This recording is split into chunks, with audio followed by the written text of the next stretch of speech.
what am really interested in is your perspective, having this very unique human experience of being in outer space.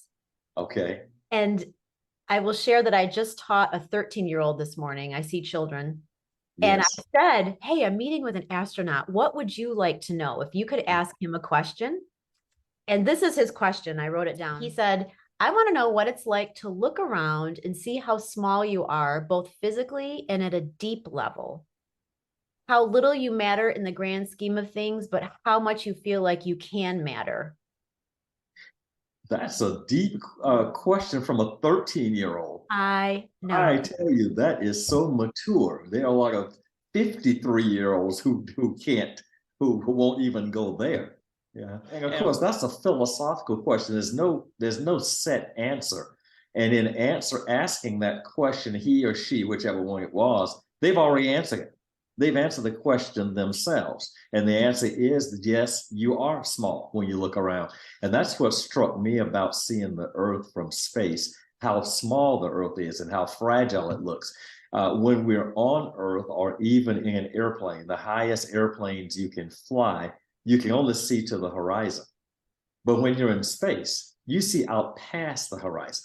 You see all this other stuff out there, and then it's driven home to you just how small the Earth is, how finite and how fragile it is, and how small each and every one of us is in the total scheme of things. The Earth is just a little speck of dust, but it's important to us because it's home. You know, that's where we live and that's where we survive.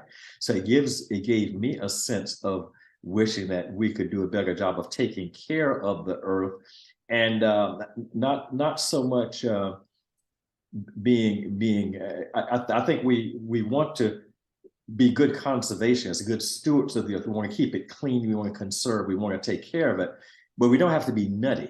You know, I'm not one of those people that say you can't eat beef, you can't drive a car, you can't. No, the resources are there to be used, and they can be used in a clean and renewable manner. I mean, we can use our resources an appropriate manner so that we reap the benefits without doing the harm. So anyway, back to the individual's first question. Yes, the Earth is very small and it looks fragile, and we as individuals are very small. But he is absolutely right that each one of us, no matter how small we are, can potentially have a great impact on things, and the impact we have depends on us. It depends on how we prepare ourselves and how we relate to others, which goes into your communications piece here. You know, how do we relate to others? How do we get the message out about a sense of community, a sense of all of us belong to the same family, regardless of what age, race, creed, color, political party, whatever we belong to? We're all one family. Earth is one home.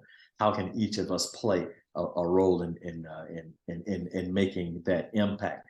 So this person is right on time. There is no set answer, but he or she already has an answer, and that we each have an obligation to do what we can to bring people together, to work together, to eliminate conflict, to take care of our Earth, our home, and to move everybody forward. So you can clean all of that up if you like it. Edit it out. With your permission, I will share this with him. Absolutely. Yeah. Okay, and his name is Cooper. Cooper. All right. Cooper, Sounds good. yeah. Oh, what a treat for him. Okay, and for me.